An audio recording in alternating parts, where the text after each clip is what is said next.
So, should we describe a bit about the process? Yeah, let's do that. So we're gonna sort of describe how we go about creating our animated illustrations for our books, in particular Galdo's Gift, and our starting point and how it progresses. Yeah.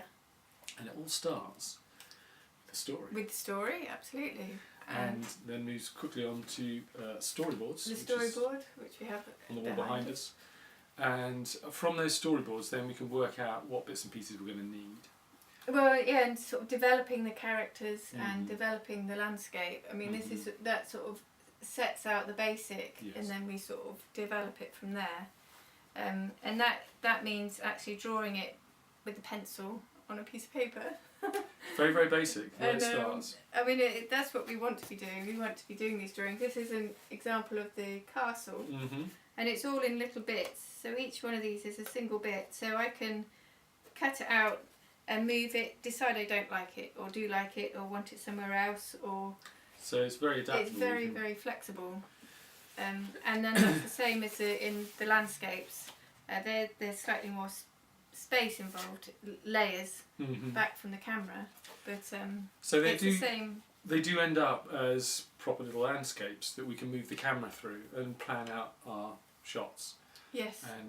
And with the characters, they're also sort of made up of little bits, and then we can put those together and work out how they're going to move.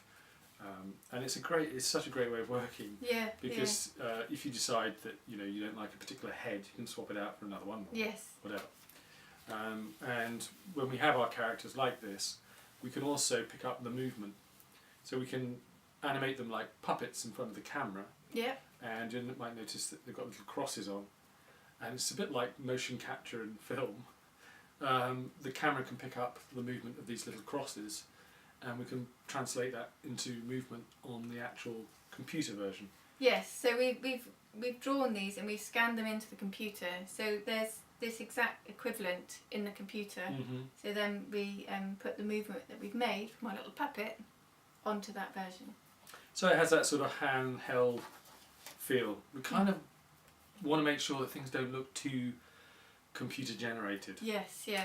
They want to look like they are bits of paper. Exactly, and that's the same with the movement as well. We want it to look like, just give that charm of it being a sort of handheld thing, whereas if you did the movement from the computer, use the computer as a starting point, very often that can feel a bit... sort of too smooth and slick. Yeah. We wanted those sort of... mistakes and hiccups and odd things that happen Yes. when something is actual and almost mechanical and has a weight and has a presence. Exactly. So that's the way we got round that. What's nice is we also have these models so that when we go into schools we've got something that they can actually hold and move themselves. It really connects it back out from the computer again. They can sort of, see how they could go about making a... Exactly, if you just showed them the computer, it's great, but it's a very distant world behind the screen. Yeah. So it's very nice to bring things out and show them stuff that they can actually perhaps do themselves. This is quite a good one. It's not related to Galdo's Gift, but it's a different little storyline we had. It's a fish newsreader. Of course, but it's fantastic because it's just two simple pieces, and the fish is on telly reading the news, and this is his lower jaw. So you just slot that in there, and then then you can do all sorts of silly, ridiculous. But it's really, it really engaged a lot of kids. When you first brought that out to show to the children, I thought, how's this going to go down? She's going to look stupid. She's going to look stupid. It did look a bit stupid. But they were absolutely enthralled with it, which is so nice to kind of see how things that are so basic can capture their imagination. And the simpler the better, because it means that they feel that they can do it themselves. Yeah. And then in the book we have definitions. Ah, the definitions. I wonder what you're going... Yes. So another way of them learning. I mean, we didn't set out for the book to be a teaching device. No. We set out to make it fun for kids to read. Yeah, it is fun. But as a side note to that, there are words in there that are quite. There's quite a flowery use of language sometimes. Possibly unusual in sort of everyday speech. Yeah. So to sort of help children understand it and explain what the words are, there's a series of definitions if the word is underlined in blue, and it gives the definition in context of the poem. Yes.